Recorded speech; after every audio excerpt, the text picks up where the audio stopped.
Schock in Solingen, Oberbürgermeister Kurzbach und die Schleuser-Affäre, die ganze Wahrheit. Hey Leute, haltet euch fest, was ich euch gleich erzähle, wird euch umhauen. Die Stadt Solingen, die gerade erst einen schrecklichen Terroranschlag überstehen musste, ist jetzt in einem noch größeren Skandal gefangen. Der Oberbürgermeister Tim Kurzbach steht im Verdacht, tief in die Machenschaften einer Schleuserbande verwickelt zu sein. Ja, das ist kein Scherz, das ist Realität. Schockierende Enthüllung. Stellt euch vor, Tim Kurzbach, der Mann, der angeblich für die Sicherheit und Integrität der Stadt stehen sollte, wird nun beschuldigt, Teil eines riesigen Schleuserings zu sein. Die Solinger Stadtverwaltung hat das offiziell bestätigt. Kurzbach soll von den Ermittlungen erfahren haben und sofort seine volle Kooperation angeboten haben. Er hat sogar ein Disziplinarverfahren gegen sich selbst beantragt. Aber was steckt wirklich dahinter? Der Schleusering im Detail. Diese Bande soll wohlhabende Chinesen nach Deutschland gebracht und ihnen illegal Aufenthaltsgenehmigungen verschafft haben. Und das geht weit über eine lokale Angelegenheit hinaus. Dieser Fall betrifft die gesamte Bundesrepublik. Der Oberbürgermeister von Solingen, einer Stadt, die ohnehin schon genug durchgemacht hat, ist plötzlich mitten in einem riesigen Korruptionsskandal. Ermittlungen im Ausländeramt. Aber es hört hier nicht auf.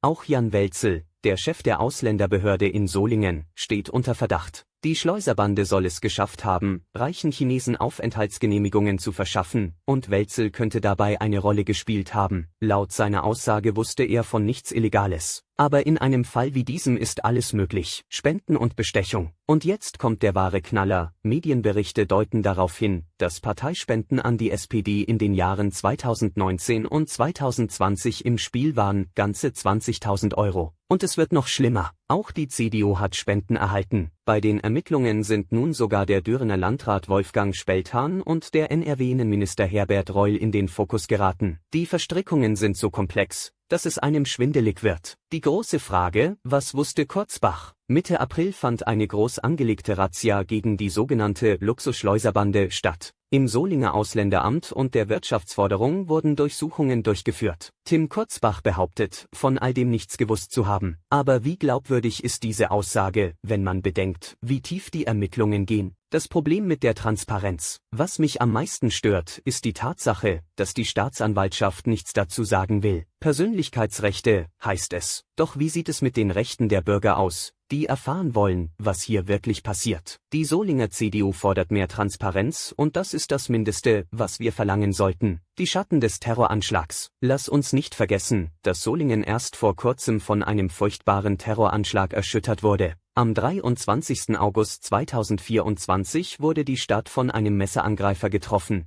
der mehrere Menschen getötet und verletzt hat. Die Stadt ist noch in Trauer und versucht, sich von diesem Trauma zu erholen. Und jetzt, inmitten dieser Katastrophe, kommen noch solche Skandale ans Licht. Ein Vertrauensbruch ohnegleichen. Es ist nicht nur der Skandal selbst, der schockiert, sondern auch der Vertrauensbruch. Die Menschen in Solingen und ganz Deutschland sind zu Recht empört. Wie kann man den Menschen in einer so schwierigen Zeit noch vertrauen, wenn die Führungskräfte selbst in dubiose Machenschaften verwickelt sind? Was passiert als nächstes? Wir stehen jetzt an einem entscheidenden Punkt. Es ist klar, dass diese Affäre weitreichende Folgen haben wird. Die Ermittlungen müssen vollständig und transparent geführt werden, damit die Bürger wissen, was tatsächlich passiert ist. Die politischen Parteien müssen sich erklären und Rechenschaft ablegen. Fazit: Was lernen wir daraus? Dieser Skandal zeigt, wie wichtig es ist, immer wachsam zu bleiben und Machtmissbrauch nicht zu tolerieren. Die Menschen in Solingen haben genug durchgemacht. Sie verdienen es, in einer Stadt zu leben, die ehrlich und transparent ist. Wir müssen fordern, dass die Wahrheit ans Licht kommt, damit solche Skandale in Zukunft verhindert werden können. Das war es erstmal von mir. Bleibt dran und haltet euch auf dem Laufenden, denn wir werden diese Geschichte weiter verfolgen. Abonniert den Kanal, damit ihr nichts verpasst. Bis zum nächsten Mal.